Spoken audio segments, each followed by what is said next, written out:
अजून एक कला असते ती म्हणजे दुसऱ्याचे कपडे रंगवणं. दुसऱ्याचेच असं नाही, पांढरे कपडे हे असा जो रंग असतो, मी मुद्दाम माझा हा ड्रेस घातलेला आहे मोरपंखी रंग किंवा डार्क जांभळा, तर असे कपडे किंवा लाल, हा कोणतेही असे ब्राईट कलरचे जे कपडे असतात, पण मोरपंखी हा सगळ्यात जास्त बदनाम रंग आहे की तो जातोच जातो.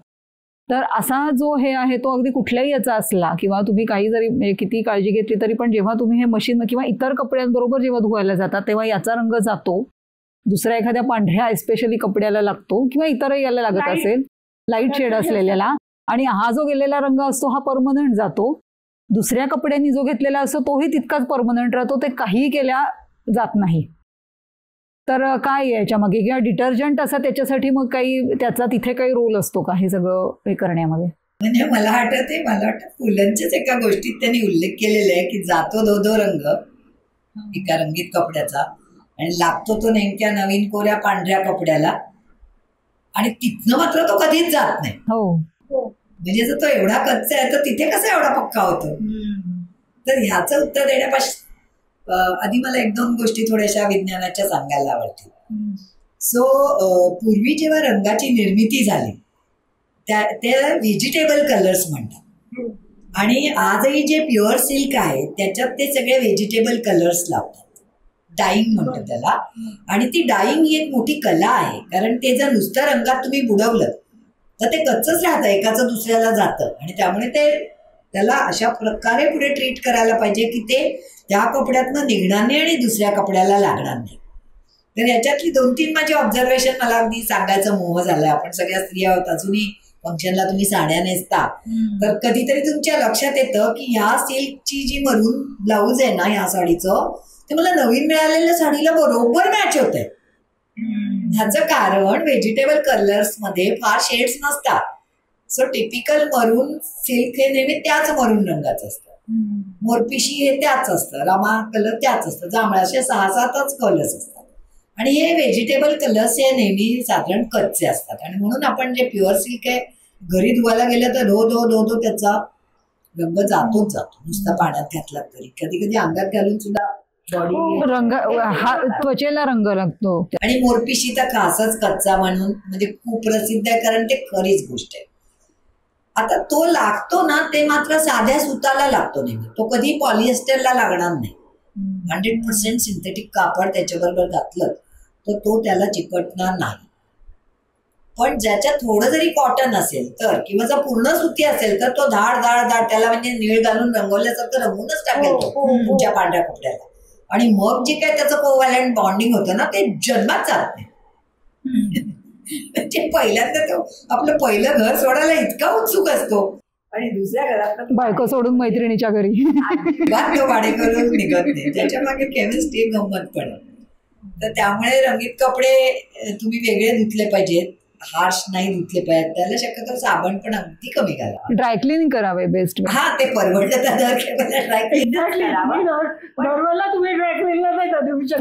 तो ड्रायक्लीन वाला पण चांगला पाहिजे. हा व्हाईट ड्रायक्लीन वाल्यांचा मला वाईट अनुभव आहे, कारण ते जर चांगलं ड्रायक्लीन करणारी नसेल ती लॉन्ड्री, तर ते प्रॉपर केमिकल्स नाही वापरले तर ऑफकोर्स तुमचा कपडा खराब होईल, हे अगदी एक्स्ट्रीम एंड आहे. पण माझे जे काही अनुभव आहेत, कारण आता मी मुंबईत राहत नाही, तर अजूनही मी माझा एक 50 वर्ष जुना लॉन्ड्रीवाल्याकडे आणते चक्क साड्या, कारण जे मी तिकडे लोकली टाकले तळेगावच्या जवळपास, तर त्यांनी ते खरखरीत करून दिले. म्हणजे त्याला हार्श ट्रीट केलं, त्याचा रंग जाण्याचा प्रश्न टोचतोय मला तर घातला की तो सिल्कचा टॉप, म्हणजे हार्श ट्रीटमेंट वापरली त्यांनी. कारण ते पुन्हा कॉस्टिंग, आणि त्याच्यात पण किती आता लॉन्ड्री केमिकल्स मध्ये किती प्रकार झालेत. आता पेट्रोल घेऊन ड्रायक्लीन करतात असं तुम्हाला वाटत असेल तर तसं नाही करत ते, वेगळे वेगळे सॉल्व्हंट्स, आणि त्याच्यात पण कॉस्ट ऑप्टिमाइज करा. 200 रुपयापासून 500 रुपयापर्यंत पण भारी साडीला ड्रायक्लिनिंगला मिळू शकतात. तर त्यामुळे रंग जाणारा नवीन कपडा कधी पण, आधी आपण ना रंग जातो की पांढरं एक कापड घ्यायचं पंचासारखं, आणि नवीन कपड्याचा कोपरा जो दिसणार नाही असं, साडी असेल तर सोपंच आहे, थोडंसं घेऊन साधं ओलसर करून घासून बघायचं रंग जातोय की नाही. नंतर तो नेहमी सेपरेट आणि कोल्ड वॉटरमध्ये, कधी हॉट वॉटर नाही, आणि डिटर्जंट पण नका घाला, अशा टाईपचा तो धुवायचा. शॅम्पू किंवा दुसरं माइल्ड डिटर्जंट पण नाही शक्यतो आधी लावूच नव्हे. तुम्ही कन्फर्म करा की या कापडाचा रंगच जात नाही, या पर्टिक्युलर टॉपचा किंवा असं. साडीचा तरच तुम्ही टाका. आणि खरं म्हणजे ती झुळझुळीत पण असतं. म्हणजे त्या पांढऱ्या कॉटन बरोबर तुम्ही हे सगळं एकत्र लॉन्ड्रीच नाही करायला पाहिजे. कारण एकदा लागलं की ते काढायला म्हणजे ब्लीच वगैरे असं करायला लागतं, ज्याच्यात तो म्हणजे तो हे होतो, दिसतो तो ज्याला रंग लागलाय त्या कपड्याला जेव्हा आपण ब्लीच करतो तेव्हा चक्क त्याला आपण ते घासून काढतो, डिझॉल्व्ह करतो तिथलं सेल्युलोज वगैरे. तर तो म्हणजे जास्ती केलं तर त्याला भोग पडेल, विरणार कापड. हा विरतं बरोबर शब्द आहे, विरतात. म्हणजे तो शेवटचा उपाय आहे. शक्यतो तशी वेळच आणू नये. तर आयडियली खरं म्हणजे ना कलर्ड आणि बिन कलर्ड म्हणजे व्हाईट ह्याची लॉन्ड्री नेहमीच वेगळी करावी, ती पद्धतच ठेवावी. सो जास्ती करून कलर्ड आपल्याकडे कमी असतील ना तर त्याचं वेगळी बास्केट करून त्या बाईला सांगायचं. समजा बऱ्याच ठिकाणी आपण बाईला शिकवतो की टाक बाबा कपडे मशीन, जसं हे टाकायचेच नाही, हे वेगळे ठेवून मग एकदा संडेला वगैरे मी असताना माझं टाकते. म्हणजे रोजचे तुझे रुटीन जे घरी वापरतो आणि त्याचीच कर, म्हणजे त्याच्यात घालताच कामा नाही. कारण एकदा रंग लागला की ते काढण्याचा एवढा सोपा उपाय नाही. छोटासा डाग वगैरे आपल्याला पडतो कधी, समजा श्वासचा पण डाग, तर तिथे तुम्ही लोकली, पण असा लागलेला रंग कधी कधी कपड्यावर पण असतो, तर तुम्ही कसा काढणार आहे? नाही काढू शकत. त्यामुळे ते म्हणजे डाईंग बरोबर नाहीये. पण सिंथेटिक जर असेल, उत्तम सिंथेटिक कापड असेल तर पिकॉक कलर सुद्धा त्याचा जात नाही, कारण ते कलर्सच वेगळे, they are not using those vegetable dies and other. Okay okay. एक कलर फिक्स म्हणून सोल्युशन मिळतं इथे मुंबईतही मिळतं. तर त्याच्यामध्ये पण सगळ्या कपड्यांचा रंग मेंटेन होतो असं नाही. त्याची पद्धत अशी आहे की ते सोल्युशन घ्यायचं, एक झाकण त्यांच्या त्या बाटलीचं, एक झाकण आणि अर्धी बादली पाणी असं त्याचं प्रपोर्शन आहे. ते झाकणभर सोल्युशन टाकायचं, त्याच्यामध्ये तो कपडा भिजवून ठेवायचा साधारण 1 तासभर, आणि त्याच्यानंतर नुसता असा थोडासा चुपकून सावलीत वाळवायचा, आणि त्याच्यानंतर तुम्ही न पिळता, पिळायचा नाही, आणि मग नंतर तुम्ही तो मशीनला लावू शकता. असं त्यांचं म्हणजे एक हे आहे. पण त्याच्यावरही प्रयोग भरपूर केले. म्हणजे कलर फिक्स माझ्या अगदी महिन्याच्या ग्रोसरीमध्ये असल्यासारखं मी आणायची, आणि नंतर असं लक्षात आलं की काही कपड्यांच्या बाबतीत खरोखर रिझल्ट मिळतात की नाही. कॉटनचे प्युअर कॉटन कपडे जे स्पर्शाला आपल्याला दिसतं लगेच, तिथे ते हे मिळतात. आणि काही कपड्यांच्या बाबतीत तसं होत नाही, थोडा जातो रंग, ते फेड होतो, ते कळतं आपल्याला रंग गेलेला आहे, किंवा पाणी त्या रंगाचं होतं. तर म्हणजे ते वेगळं हे आहे. परत मी थोडं मागच्या एका प्रश्नाकडे जाते की मी म्हटलं बघ की एका धुण्यातच वाट लावण्याची जी कला आहे, तर आपलं जेव्हा फॅब्रिक बनवलं जातं आज त्याच्यात पण विज्ञान खूप पुढे गेलंय. तर एकतर फक्त सगळं सुती किंवा सिल्क तर जवळजवळ परवडतच नाहीये, पण सगळं सुती तर नसतं. पॉलिएस्टर वगैरे आधी प्रथम नायलॉन निघालं, पण लगेचच नंतर जेव्हा पॉलिएस्टर निघालं तर पॉलीचेच प्रकार, मग पॉलिकॉट म्हणजे थोडं कॉटन मिक्स करा. ओके. सो त्याच्यात ते झाल्यानंतर वस्तू, समजा साडी झाली किंवा तयार ड्रेस मटेरियल झाले, त्याला अनेक प्रकारे ट्रीटमेंट दिली जाते. त्या ट्रीटमेंटमध्ये एक ट्रीटमेंट आहे कलर फिक्सिंग. सो जर तुमचं ते तुम्ही ज्याच्याकडनं विकत घेतलं तो ब्रँड तेवढ्या स्टँडर्डचा नसेल, किंवा असाच कुठेतरी स्वस्त मस्त घेतलं आपण, त्या कापडाला तो रंग जातोय, तर पहिली म्हणजे ती तिथे दिली गेली नाहीये. तर तेच हे केमिकलच्या स्वरूपात तुम्हाला देऊन तासभर बुडवा, वाळवा हे सांगितलेलं आहे. ती तुम्ही एक स्टेप जी त्याची मिस झाली आहे ती तुम्ही ते करताय. ओके. हा एक भाग झाला. दुसरं असं की नवीन कोऱ्या कपड्याला काही घाण चिकटू नये. म्हणजे मगाशी अगदी प्रथम मी तुम्हाला डिटर्जंटचं एका बाजूला पाणी आवडतं, एका बाजूला तेल आवडतं. म्हणजे हायड्रोफिलिक, लव्हिंग हायड्रो म्हणजे वॉटर, हायड्रोफोबिक म्हणजे फोबिया आहे, पाणी नको म्हणजे तेल आवडतं, असं त्याला नाव दिलं. तर अशाच पद्धतीने ट्रीटमेंट देतात की धूळ नको मला, तेल नको मला, म्हणजे तो कपडा लवकर खराब होत नाही.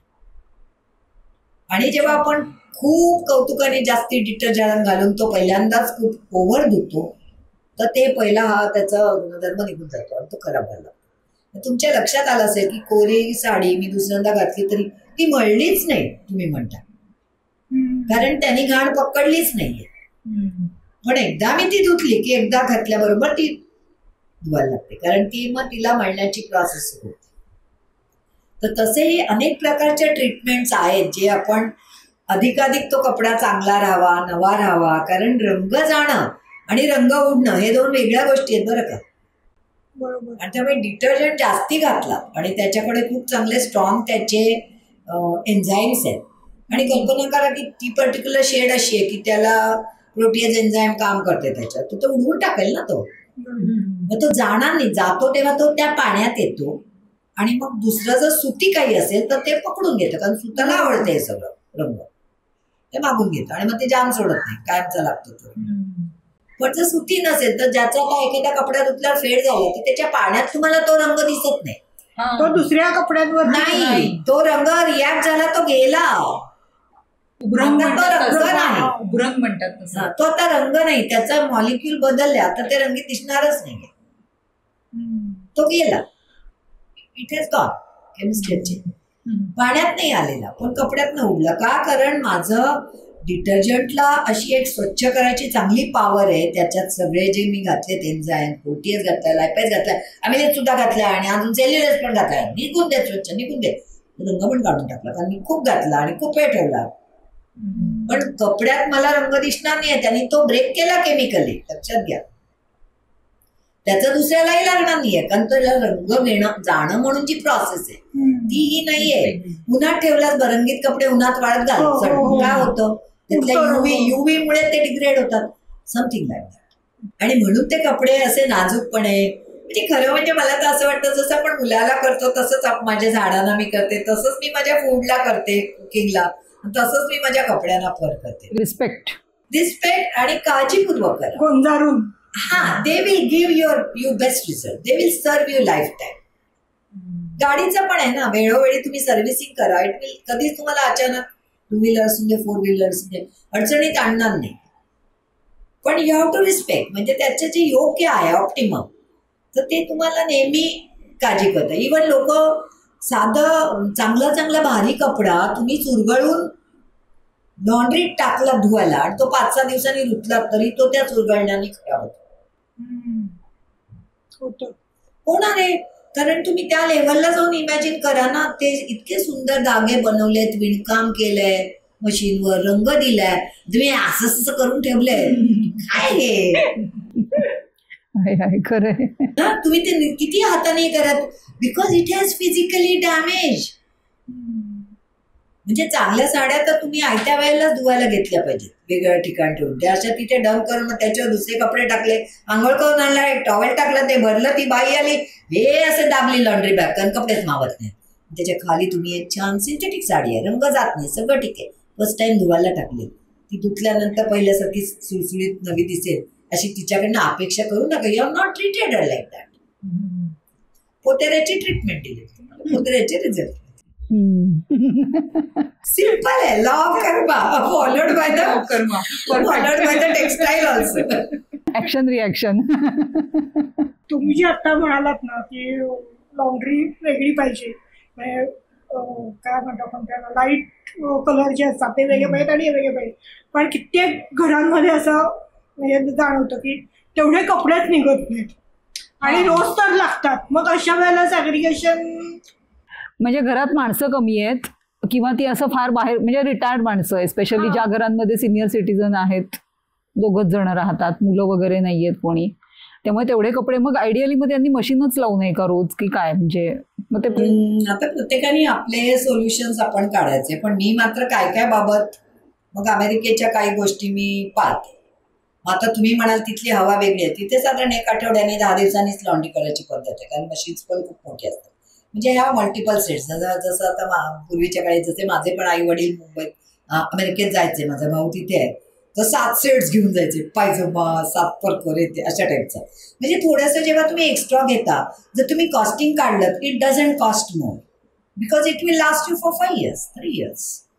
म्हणजे तुम्ही तुमचे जर सेट वाढवलेत तर you will get that laundry.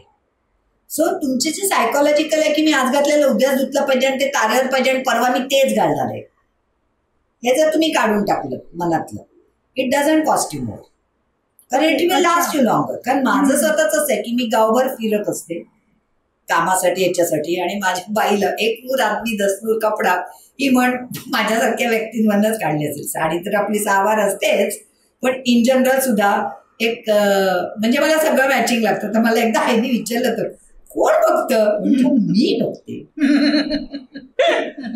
So it's the attitude. तर त्याच्यामुळे माझ्याकडे 2 बॅग्स आहेत. आता माझ्या बाईला पण माहिती, आता मी 4 दिवसासाठी मुंबईला आले होते, माझे सगळे सेट्स वेगळे आहेत, साड्या नाही आहेत वेगळ्या, कारण ते बाहेरच्या घालायचे आहेत, टॉवेल्स वेगळे आहेत, नॅपकिन्स वेगळे आहेत, आणि ते जास्ती कोरे आहेत, कारण ते जेव्हा जाते तेव्हा तर त्याची जेव्हा लॉन्ड्री होईल, आता मी उद्या परत गेले माझ्यावर, तर माझ्या बाईला माहिती आहे, तर ती त्या माझ्या ट्रॅव्हलची जी छोटी माझी बॅग आहे ना, ती वाळल्यानंतर ती सगळं त्याच्यातच टाकेल, माझ्या नेहमीच्या कपाटात टाकणार नाही. सगळे सेट्स वेगळे आहेत, इनर आउटर सगळे असं, म्हणजे नॅपकिन्स आणि जे नाईट ड्रेस तसं, नॉट साडी, कारण साडीचं कसं त्याचा पेटिकोट त्याचं ब्लाऊज ते वेगळं सगळं तंत्र आहे, पण ते हँगरला वगैरे पण असतं, त्यामुळे ते तर तसं जातं. मग म्हणून मला घेताना एकदा कधीतरी घेतलं असेल 10 सेट्स मी, ते वेगळे ठेवले, पण मला ते 5 वर्ष पुरतील ना, कारण ते रोजच्या वापरातले नाही आहेत, ते वेगळं आहे माझं. आणि जे आपल्याकडे जसं वेस्ट ट्रीटमेंटमध्ये रिड्यूस, रियूज, रिसायकल वगैरे असं सगळे काय काय आर आहेत ना, ते आपल्या घरात रक्तातच आहे. विशेषतः आता पूर्वी कॉटन होतं बघा, ते जुनं झालं की पावसाळ्यात ते मातीचे पाय येतात, आपण तिथे टाकतो ते चादर, अमुक करतो तमुक करतो.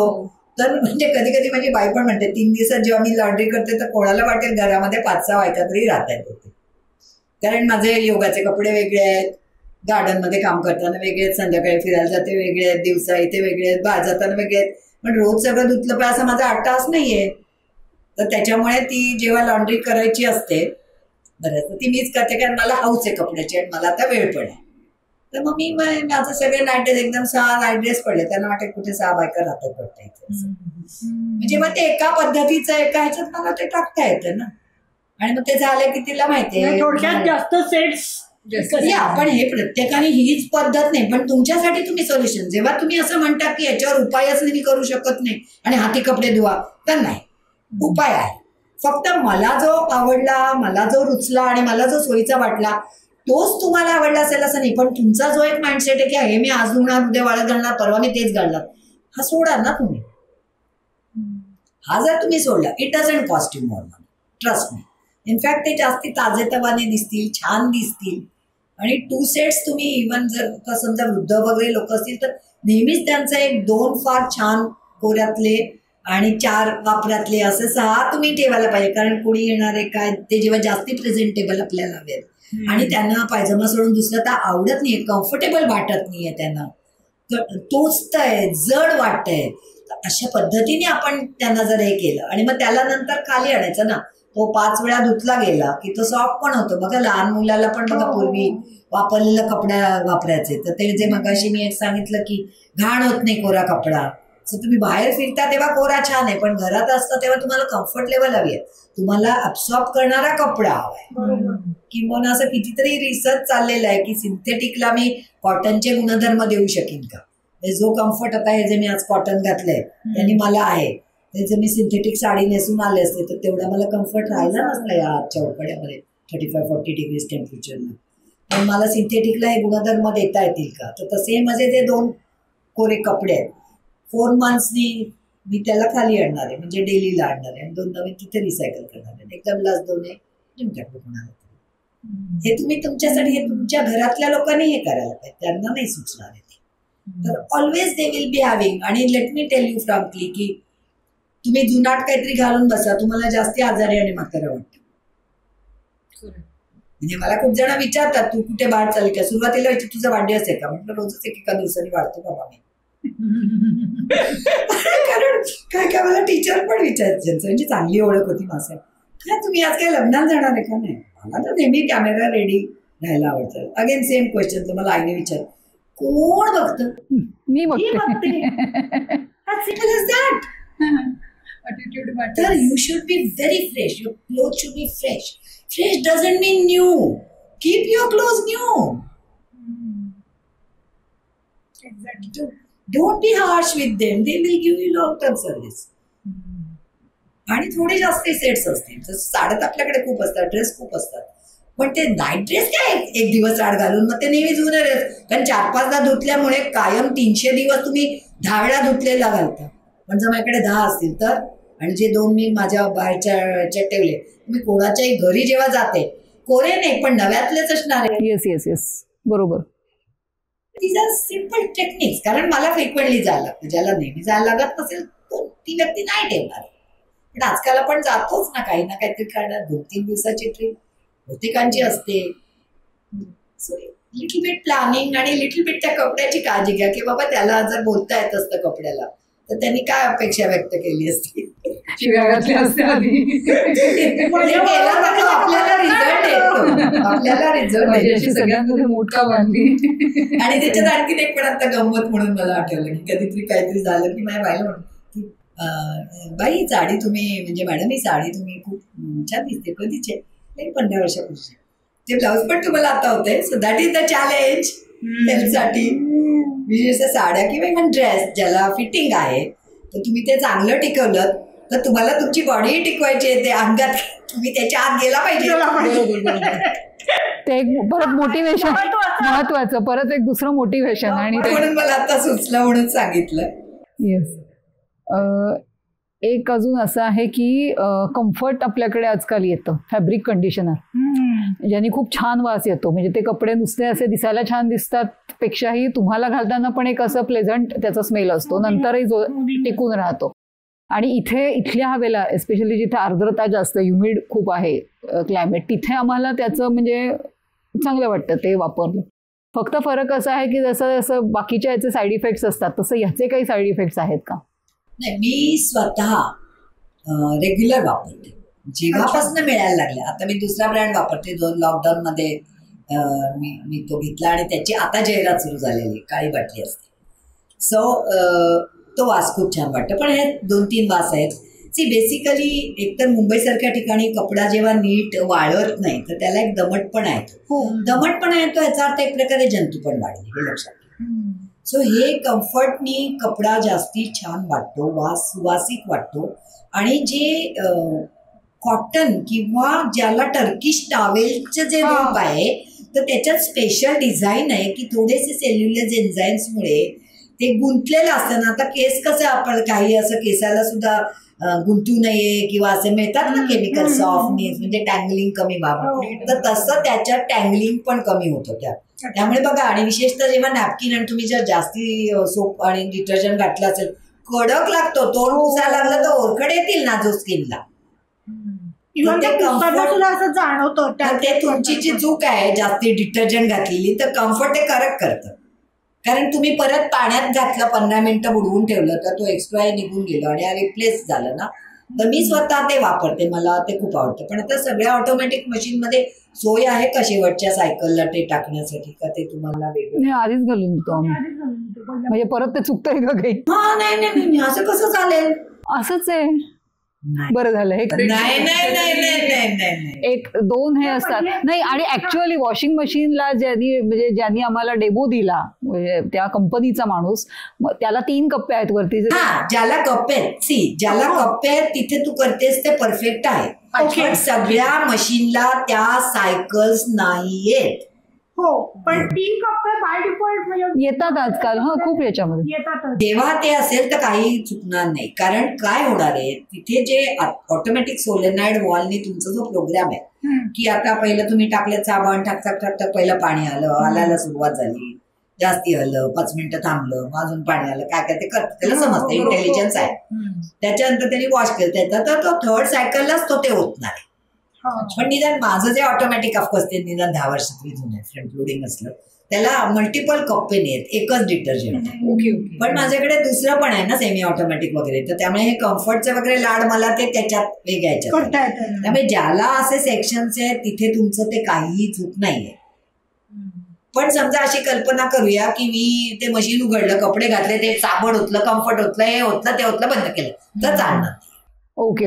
ते सेग्रिगेटेड पाहिजे, म्हणजे पाहिजे. पण तुझ्या मशीनला जर ते त्यांनी दाखवलं असेल, हे दाखव, जेव्हा की फॉरेनच्या मशीन्स मध्ये तशी सोय होती, म्हणजे वेगळं वेगळं तुम्ही घालू शकता आणि ते त्या सायकलला ते जात. ओके. म्हणजे आपल्याला हरकत नाही. मी तर रेग्युलर वापरते, more than 10 years I am a regular user of such fabric softener, I would say. Specific brand fabric softener. पण त्याच्यामुळे कपडे नाही उलट जास्त चांगले राहतात. कारण जे पुढे कुबटपणा आणि ह्यांनी जे तुम्हाला अनप्लेझंटनेस येणार आहे किंवा तुम्ही ते परत धुवायला टाकणार आहे किंवा ते जंतू एक प्रकारे तुम्ही वापरणार आहे ना, नॅपकिनला तर घाण वासून देते, तेवढे स्वच्छ नाही येतो, असं अजिबात नाही. It's very pleasant. आणि इनफॅक्ट मला असं अनुभव आलाय की त्यांनी एक सॉफ्टनेस येतो, तर त्याच्यात थोडंसं माझ्या मते काहीतरी स्टार्चची पण मटेरियल, अगदी सूक्ष्म, तर कपडा वाळायला वेळ लागतो. दिस इज माय ऑब्झर्वेशन, विशेषतः कॉटनचा. कारण त्याच्यामध्ये त्यांनी ते पकडलेले आहेत ते मॉलिक्युल्स. जो आधीचा कपडा, कारण माझ्याकडे बाहेर मोठी गच्ची वगैरे स्वतंत्र घर असल्यामुळे, तर ते कम्फर्ट किंवा अशा टाईपचं काही न वापरलेला कपडा, विशेषतः कॉटनचा पेटिकोट्स वगैरे, ते जितक्या झटकन वाहतात ते ह्याचा नेफायला नाही. तर हवा तिथे कोरडी आहे ना, तळेगाव पुन्हा तिकडे, म्हणजे मुंबईचा प्रॉब्लेम आहे. तर त्याच्यामुळे माझा असा अंदाज आहे की त्याच्यामध्ये काहीतरी थोडं स्टार्चची मटेरियल पण आहे. जर आपण स्टार्च करतो तो कपडा वेळ लागतो ना वाळायला, आणि तो कळकळीत वाळायला लागतो, नाही तर त्याला घाण कुबट वास यायला लागतो, कारण आपण त्याच्यात कळ घालून ठेवलेली आहे ना. तर तसा ह्याचा तो कपडा थोडासा एक त्याला एक सॉफ्टनेस, आणि त्याच्यावरती पूर्ण वाळू द्यायला चांगला कळा नाही, इस्त्री करायची म्हणजे मुंबईसारख्या ठिकाणी अर्धवट नको, अर्धवट किंवा थोडासा राहिला दिला ठेवून नाही, कारण तो मग कुबटपणाचे जे डिफेक्ट आहेत ते येतीलच कदाचित. त्याच्या सुगंधामुळे तुम्हाला कुबट वास येणार नाही, पण बेसिकली बॅक्टेरिया नीड्स वॉटर, आणि इथे सगळे ह्युमिड वातावरणात नेहमीच पटकन बॅक्टेरिया, मुंबईला जसे होतात तसे कोरड्या किंवा थंड हवेच्या ठिकाणी बर्फ पडते तिथे कुठे तसा बॅक्टेरिया पटकन ते जगत नाहीत ना. पण आपल्याकडे मुंबईला सगळेजण आनंदाने, जशी माणसं हजारो लाख बॅक्टेरिया पण जगतात, बॅक्टेरिया फंगस सगळ्यांना जेव्हा तुम्हालाच आहे, मुंबई सबका आहे. तर ते पण ओलं असेल तर ते नाही चांगलं.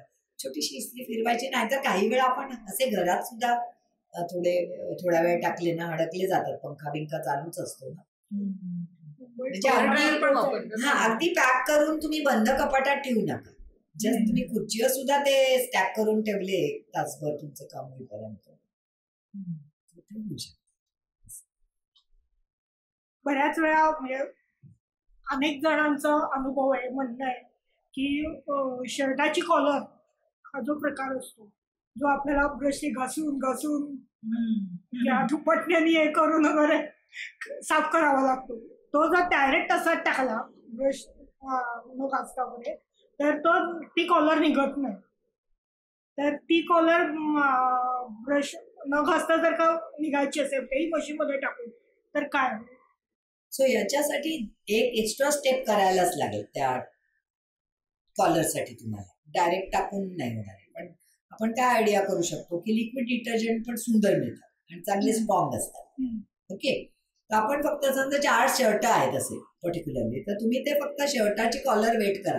हे आपण बाईला शिकू शकतो. सगळं काय आपणच केलं पाहिजे असं नाही. एकदा समजावून सांगितलं तर ती कॉलर फक्त जर वेट केली आणि चांगला टाका त्याच्यातून डिटर्जंट, चांगला कौतुकाने एखादं आपण आयसिंग करावं केकवर तसं, ठीक आहे. आणि ती फक्त कॉलर एकमेकांवर घासा थोडीशी.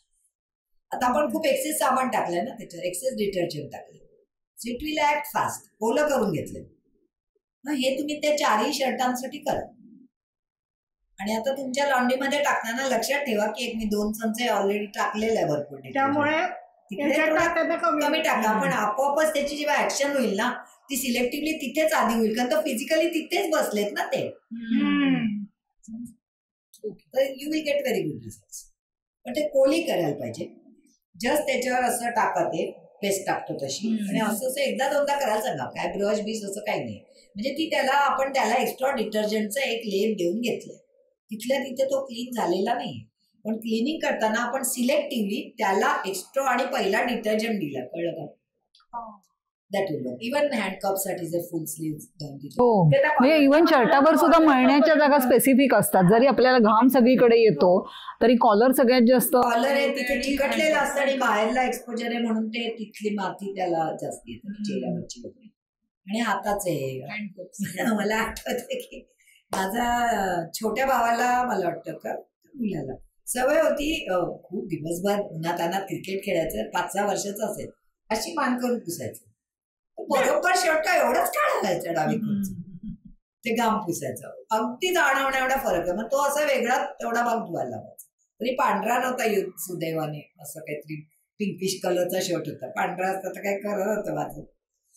म्हणजे सिलेक्टिव्ह जागा असतात. तर आपण याला जसं ना, इव्हन ड्रग मध्ये असं म्हणजे असं रिलेव्हंट नसलं ते मला अगदी सांगायचा मोह आवरत नाहीये. तर जे आता औषधं हल्लीची मॉडर्न निघालेली आहेत त्याला कंट्रोल ड्रग डिलिव्हरी, म्हणजे काय, ड्रगची जी डिलिव्हरी आहे, म्हणजे ड्रग जी मला पोचवायची, औषध जे मला पोचवायचे शरीरात, ते तिकडे जाऊन त्या कोरियननी नेऊन टाकायचं. सगळीकडे तोंडात घेऊन गावभर जाऊन रक्तात जाऊन कधीतरी त्या अवयवाशी नाही. तर तसं आपण कुठेतरी हे टेक्निक वापरलंय की जिथे घाण झालीये ना तिथेच आपण तो जास्तीचा डिटर्जंट आधीच पोचवला.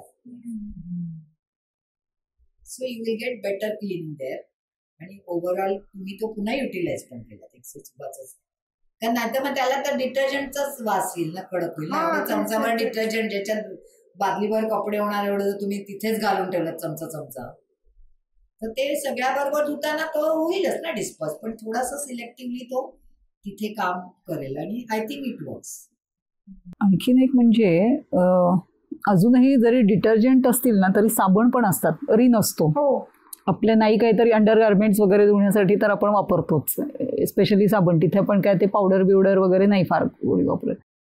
तर जसं आपण म्हणजे खाद्यपदार्थांची लेबल्स बघतो, काय आहे तेल किती, साखर किती, काही कळत नसे ना का पण पाहतो आपलं उगीच कोणीतरी सांगितलंय आणि आपण फार भारी आहोत असं करायला. तसं इथे काही असे हे आहेत का की म्हणजे मागे आमचं एक पॉडकास्ट झालेलं जे याच्यावर होतं, पेट्स बद्दल होतं.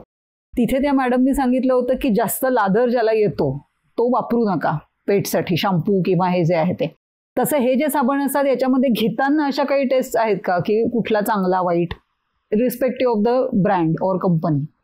बेसिकली आता हा जो साबण म्हणून आपण घेतो तो डिटर्जंटच आहे, पण तो आता म्हणूनच निळ्या रंगाचा पावडर आहे, पण त्याच्यामध्ये एन्झाईम वगैरे असतीलच असं नाही. बऱ्याचदा त्याच्यात सोडा जास्ती असतो, तर जड जेवढा तेवढा त्याच्यात सोडा वगैरे जास्ती आहे. पण काही जण त्याला एवढा घासतात की नंतर त्या शर्टची कलर निळे दिसते, निळा रंग असतो. मी पाहिलेलं आहे, कपडा निळा झाल्यासारखा, म्हणजे त्यातला रंग त्याच्यात राहिला.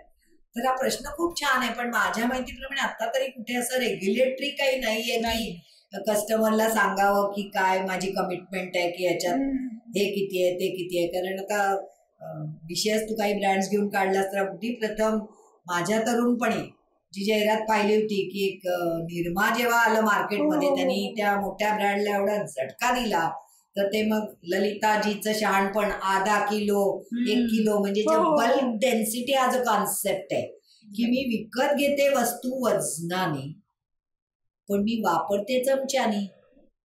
त्यामुळे हे 1 किलो आणि हे 1 किलो, म्हणजे लहानपणी कोडा असायचं की 1 किलो लोखंड आणि 1 किलो कापूस, त्याच्यात जड काय भयानक कोड आहे. पण हे हा विनोद राहून दे, पण फरक कुठे आहे? विकत घेतो वजनानी आणि वापरतो व्हॉल्यूमनी. मी 5 ग्रॅम साबण घातला असं जर असतं तर काहीच फरक पडणार नाही.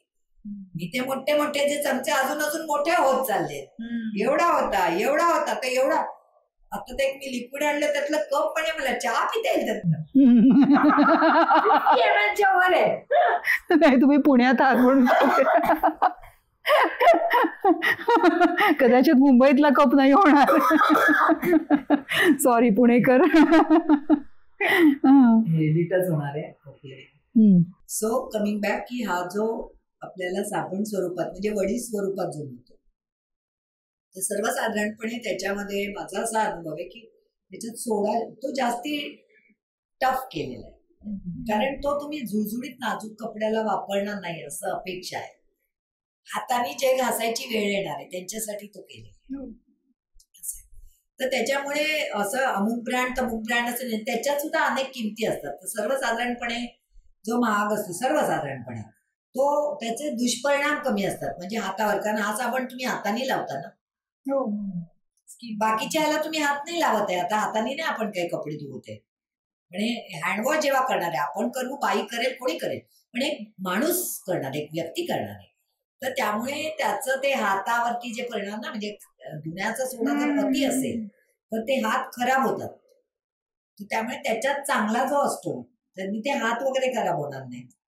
हात खराब होतात म्हणजे हार्श आहे तो कपड्यावरती सुद्धा, म्हणजे त्याचे इफेक्ट चांगला. इव्हन काय ब्लीचचा हा मला अनुभव आहे, ब्लीच आणि जे स्किन रिमूव्हर्स आहेत तर त्याच्यात ऑक्सिडायझिंग कंपाऊंड्स असतात त्या ब्लीच मध्ये वगैरे.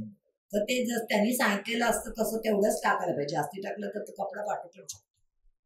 तसं ते म्हणजे असं काही, पण रेग्युलेटरी तरी माझ्या माहितीप्रमाणे असं अजून अजून तरी आलेलं नाहीये किंवा अशी कमिटमेंट. किंवा असं लूज पण दिसतात. आता इथेच एक होलसेल शॉप आम्ही बघितलं तर तिथे ह्या ज्या पावडरी आहेत ना, आपण जे सर्फ एक्सेल म्हणतो अगदी तेच तुम्ही म्हणतात तसे एन्झाईम्स वगैरे असे असलेले होलसेल याच्यामध्ये जसं असे रंगबिंग ठेवतात ना होळीच्या वेळेला विकायला, त्या पद्धतीचं असे आम्ही बघितले. म्हणजे आता अनब्रँडेड. अनब्रँडेड जे किलोवर ज्याचे रेट्स आहेत 80 रुपये 100 किलो. 80-100 रुपये. हे ज्यांना परवडत नाही चांगलं त्यांनीच वापरावं. कारण दोन गोष्टी आहेत. एक म्हणजे ब्रँडमध्ये एक कमिटमेंट येते, इट कॉस्ट. आणि त्या ह्याच्यामध्ये समजा उद्या तुमच्या हाताला अलर्जी आली, तुम्ही जाऊन कोणावरती काय केस करणार आहे? तुम्ही काही करू शकत नाही. Because nobody has given any commitment. त्याचं लेबलच नाही. Buy at your own risk. म्हणजे ते सगळे वाईट आहेत किंवा काय असं नाही, पण माझं म्हणणं सुशिक्षित लोकांनी तरी ते घेऊ नये. कारण ते डेंजरस आहेत. कारण जर ते कोणीतरी कुठेतरी छोट्याशा इंडस्ट्रीमध्ये केलंय, जिथे ज्यांनी काही नीट लायसन्स घेतलेलं नाही, काय घेतलेलं नाही, तर जर काही कारणाने एखादी अल्कलीच त्याच्यात जास्ती घातली आणि त्याच्या हातावरती ब्लिस्टर आले वगैरे, असं जसं होळीचे रंग सुद्धा आता म्हणतात ना, वाटेल ते घेऊ नका. जे स्किन मधनं अब्सॉर्ब झाले तर त्याचं एखाद्याला अलर्जी होऊ शकते. अगदी काही रंग विषारी असू शकतात, तोंडात डोळ्यात पण जाऊ शकतो. असं तसं आहे. शेणाचा वास येत होता ते वेगळं आणखी. त्याच्यानंतर मी होळी खेळणं सोडून तर त्यामुळे तसे आपण शक्यतोवर घेऊ नये. कारण त्याच्यात काही कमिटमेंट नाहीये ना काय घातलं. हे जे असं जरी आता आपण रेग्युलेटरी नसलं तरी तू जो एक डिटर्जंट आणतेस काहीतरी त्याच्यावर लिहिलंय, कोणी केलंय, कुठे केलंय, त्याचे काय आहे. आणि जाहिरातीच्या माध्यमातून ते काहीतरी तुम्हाला कमिट करतायत. तुम्ही उद्या म्हणू शकता की ही तुमची जाहिरात आहे या ब्रँडची. आणि मला एकदम वेगळं सगळं माझं मोरपिशी आणलेलं तर त्याचं पांढरं होऊन गेलं आणि वेगळे वेगळे धब्बे. माझं महागडं आहे, माझं 2000 रुपयाचा ड्रेस कामात न घेतला तर मी का कन्झ्युमर कोर्टमध्ये जाऊन तुमच्यावरती करू नये की मला 2000 रुपये कॉम्पन्सेशन द्या किंवा जास्तीच द्या, मला त्रास झाला, म्हणजे दुसरे कपडे खराब झाले, सो मेनी थिंग्स. त्यामुळे ते असं घेऊ नये. पण जेव्हा चांगल्याबरोबर वाईट आणि हे कायम पॅरलली चालू राहणार. आणि आपल्यासारखा इतके स्तर असलेला जेव्हा देश आहे की बौद्धिक नसेल पण शैक्षणिक स्तर नक्कीच वेगळे आहेत. ती सगळ्यांना असू शकते, पण शैक्षणिक आहे, आर्थिक आहेत. आणि अवेअरनेस की काही जण ते करतात पण अज्ञानात न करतात. म्हणजे लेवल ऑफ अवेअरनेसचा पण स्तर इतके व्हेरिएशन आपल्याकडे आहे की आपण एकच रूल सगळ्यांना. पण हे जे बघणार आहेत ते सगळे सर्वसाधारणपणे शिकलेले आणि खाऊन पिऊन सुखी लोक आहेत. तर त्यांनी असं अनब्रँडेड कधी काही घेऊ नये. कारण कुठचीच वस्तू खाण्याची काय किंवा कसली तर त्याच्यात कोणाची मग कमिटमेंट नसते. अनब्रँडेड चांगलंही निघू शकतं पण वाईटही निघू शकतं. तर शेवटाकडे येता येता एक प्रश्न आहे की SDG आजकाल खूप तो शब्द ऐकायला मिळतो अगदी केजीतल्या पोरांपासून. म्हणजे सस्टेनेबल डेव्हलपमेंट गोल्स. तर ते जे आहे म्हणजे हे कुठेतरी त्या नावावरनच ते लक्षात येते की काय ते एक्झॅक्टली कशाशी हे आहे. डिटर्जंट याच्याशी आपण त्याचं काही नातं जोडू शकतो. तर जगामध्ये असं एक टोटल अवेअरनेस तुम्ही वाचलं असेल की एन्व्हायरमेंटलचे जे इफेक्ट्स होत आहेत आणि या दृष्टीने हे काही वर्षापूर्वी SDG म्हणजे सस्टेनेबल डेव्हलपमेंट गोल मला वाटतं 14 त्याच्या खाली मुद्दे लिहिलेले आहेत. म्हणजे अगदी सगळ्यांना खायला मिळावं पासून आहे. पण आपण त्याचे अगदी जे महत्वाचे आहेत ते म्हणजे पाणी पुरवठा, पाणी पुरलं पाहिजे, विशेषतः गोड पाणी. ओके. दुसरं म्हणजे पोल्युशन कमीत कमी राहिलं पाहिजे. तिसरं म्हणजे एनर्जी. आता आपण एनर्जी म्हणून काय घेतोय मुख्यत्वे करून रिन्युएबल सोर्स कमीच वापरतो ना, कोल आहे, पेट्रोल आहे. तर त्याचं सुद्धा ग्रीन एनर्जी, कारण एनर्जी मिळवताना पण आपण पोल्युशन करतोय. कोळसा बनवताना पोल्युशन आहे, त्यातनं वीज बनवताना पोल्युशन आहे वगैरे वगैरे अशा टाईपचे आहेत. आणि त्यामुळे एन्व्हायरमेंटला या SDG मध्ये खूप महत्व आहे. सो जर आपण डिटर्जंट योग्य प्रकारचा वापरला, योग्य प्रमाणात वापरला तर आपण जे इनडायरेक्टली जे आपण डॅमेज करतोय. आता मुंबईचीच गोष्ट घ्या की एवढी करोडो लोक रोज मशीन लावतायत आणि प्रत्येकाने एवढ्याच्या जागी एवढा जर डिटर्जंट वापरला तर ज्या डिटर्जंटची गरज आहे तो त्यांनी त्याचं काम केलं, तो आवश्यकच आहे. पण उरलेला सगळा जस्ट म्युन्सिपाल्टीच्या एफ्लुएंट ट्रीटमेंटमध्ये गेलाय किंवा काही ठिकाणी डायरेक्टली नाल्याला गेलाय, समुद्राला गेलाय. आणि ते एक प्रकारे केमिकल आहे, त्यातलं एन्झाईम वगैरे डिग्रेड होतील पण बाकीची जी मूळची केमिकल्स आहेत जे डिटर्जंट म्हणून जे गेलेलं आहे ते केमिकलच आहे ना. सगळं काही बायोडिग्रेडेबल नाही. आता काही वर्ष तसे मिळत आहेत. तर त्यामुळे या दृष्टीने, आणि त्यामुळे कसं होईल, कमी डिटर्जंट असेल तर पाणी पण कमी लागतं. तुम्ही कमी वॉटरच्या सायकलवर ठेवू शकता. म्हणजे तुम्ही तुमचा साबण वाचवला, त्याचे पैसे डायरेक्टली तुमचे वाचतील. पाण्याचं साधारण फ्लॅट बिल आहे, पण इनडायरेक्टली पाणी नाही शेवटी रडतो ना पावसाळ्याच्या आधी. पाणी पण तुमचं वाचेल आणि मग तुमची सायकल पण सिंपल असेल तर इलेक्ट्रिसिटी पण लागते ना मशीन. हो बरोबर, ती पण वाचेल. म्हणजे तुम्ही ऑलमोस्ट सगळे जेंटल वरतीच सगळे तुमचे कपडे धुतले जातील. कारण नसताना तुम्ही हार्ड सायकल वापरणारच नाही. अगदी जेव्हा रेअरली बेडशीट्स वगैरे असं असतं तसं. आणि त्यामुळे इव्हन पाण्याचा वापर, मी म्हटलं ना, हात धुताना सुद्धा नळ आपण मध्यम ठेवला, टूथपेस्ट आहे. म्हणजे आपण जर प्रत्येक वेळी, आपल्याकडे माहिती असते, वापरण्याची कला आहे, स्किल ज्याला, पण असं का आणि असं का नाही, असे जर प्रश्न आपल्या छोट्या छोट्या ऍक्टिव्हिटीमध्ये आपण प्रत्येकाला स्वतःला विचारले तर आपल्याला अशी सोल्युशन्स मिळू शकतात. ते का जर पटणारं नसेल तर त्याच्यात वेगळं थोडं केलं तरी चालेल, की असं का, एवढं मी का वापरायचं, तर जाहिरातीचं येतं, हे फंडामेंटल रिझन होऊ शकत. माझे कपडे स्वच्छ निघतात, हे फंडामेंटल रिझन होऊ शकतं. लक्षात आलं ना? म्हणजे त्यांनी सांगितलं म्हणून हे होऊ शकत नाही. तर असं आपण जर थोडंसं वापरलं तर आपल्याला खूप मदत होईल. आणि याच्याशी संबंधी एक इनडायरेक्ट मला आता लक्षात आलं म्हणून सांगते, की तुम्ही वाचलं असेल की कितीतरी जमिनी खाऱ्या होत आहेत आणि त्यामुळे बोरवेलचं पाणी पण खारं आहे. आणि त्यामुळे साध्या साबणाने तर ते साफच होत नाही ना, त्या साबणाचं असं पेसच येत नाही, साका होतो. सो खाऱ्या पाण्यामध्ये सुद्धा काम करेल असंही आता संशोधन डिटर्जंटचं लोकांनी केलेलं आहे. कारण मुंबईसारखी मोठी जागा सोडल्या तर ट्रीटेड वॉटर नाहीये कुठे येत आहे, तर त्यांचे कपडे स्वच्छ होत नाहीत. कारण त्या पाण्यामध्येच इतके क्षार सगळे मिसळलेले आहेत की तुम्ही घातलेला साबण मुळात मिसळतच नाहीये पाण्यात, तर तो तुमचा कपडा साफ काय करणार आहे. तर हे सुद्धा एक पारस्परिक आहे ना. कुठेतरी त्या उसाच्या वेळेला वगैरे शेतकऱ्यांनी आवाच्या सवा, अरे युरिया जास्ती घातलं, जास्ती आलं, अजून जास्ती घालतो, एवढं येतं, एवढं नाही आलं, जळूनच गेलं पीक. म्हणजे हा पहिलाच प्रश्न तू विचारला होता, स्वच्छ झाला कपडा, अजून घातलं तर काय झालं, तर कपड्याला बोकच पडली. एवढं एक्सट्रीम नाही होते, पण तो फेड झाला, हे झालं. तर त्यामुळे खाऱ्या पाण्यात सुद्धा योग्य प्रकारे काम करणारे डिटर्जंट, म्हणजे एका बाजूला प्रॉब्लेम आहेत, एका बाजूला वैज्ञानिक टेक्नॉलॉजी सोल्युशन करतात, एका बाजूला उद्योजक त्याचा बिझनेस करून पैसे कमवतात. हे सगळं पॅरलली चालू लागेल. पण आपण एक पूर्ण सजग सोसायटी म्हणून, मराठी माणूस तर याबाबत पहिला आहे असं मला वाटतं. आपण आपल्या पुरतं हे एसडीजी मध्ये जसं अन्न वाया नाही घालवायचं तेवढंच वाढून घ्यायचं. एसडीजीतलाच एक आहे तो, वाया नाही घालवायचं ना, तेवढंच घ्या ना, खावं जेवढं तुम्हाला खायला हवं तेवढं. त्याच पद्धतीने आपण हे जी म्हणून केमिकल्स आपल्या लाईफमध्ये येतात. इव्हन लादी पुसताना तो एक महत्वाचा मुद्दा आहे. अगदी बेकिटा पॉइंट की त्या झाकणात घेऊनच ते टाकायचं जे काय तुम्ही आणलेलं आहे. बाटलीने ओतलं की शिक्षा द्यायची. आणि जसं मुलांना मार्क असतात तसं बाकीच्यांना फक्त मनी करतो. मग पेनल्टी ठेवायची, काम चांगलं केलंच 50 रुपये तुला मिळेल, पण या महिन्यात माझं ऐकलं नाहीस तर उलट नका कापू, पण मग तुला ते 50 रुपये बक्षीस नाही मिळणार. ते त्या डब्यानेच टाकायचं, ओतायचं नाही. अंदाज येत नाही, मानवी पंचज्ञानेंद्रियांना अंदाज नसतो. 1 चमचा साखर आहे का 2 चमचा साखर आहे सांगता येत नाही. मला जेवढी साखर आवडते त्याच्या कमी असली की अगोड आहे, जास्ती असली की चहा गोड आहे. त्यामुळे ह्यानी टाकायचं नाही, अंदाजाने टाकायचं नाही, मोजून मापूनच टाकायचं. झाकणात, आणि ते झाकण राक्षसासारखं असेल तर तुम्ही दुसरं झाकण, अर्ध झाकण टाका, झाकण टाका, अशा टाईपचे. हा, दोन्ही भागा नाही तर दोन्ही गुणा. शहाणपणाला दोन्ही गुणा, मूर्खपणाला दोन्ही भागा, उधळपट्टीला दोन्ही भागा सगळीकडे. खूप फंडे दिले मॅडम तुम्ही आज. आणि फंडे दिले म्हणजे आता हा आजच्या पिढीचा आमचा हे झाला, शब्द झाला, पण शब्दशः म्हणजे डोळे उघडले, आय ओपनिंग एपिसोड म्हणता येईल असा.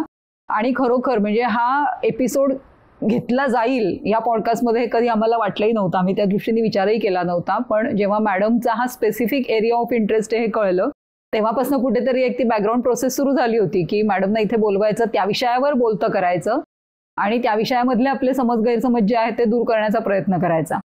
तर निदान जेवढं मॅडमनी आत्ता सांगितलेलं आहे तेवढं तरी तुम्ही सगळ्यांनी पूर्ण ऐकलेलं असेल आणि त्याच्यावर नुसतं न ऐकता तुम्ही काहीतरी म्हणजे एक ॲक्शन घ्याल आणि थोडंसं त्या दिशेने एक पॉझिटिव्ह बदल होईल अशी आम्हाला अपेक्षा आहे. एपिसोड आवडलेला असेलच, जास्तीत जास्त लोकांपर्यंत तो शेअर करा, चॅनेलला सबस्क्राईब करा. धन्यवाद.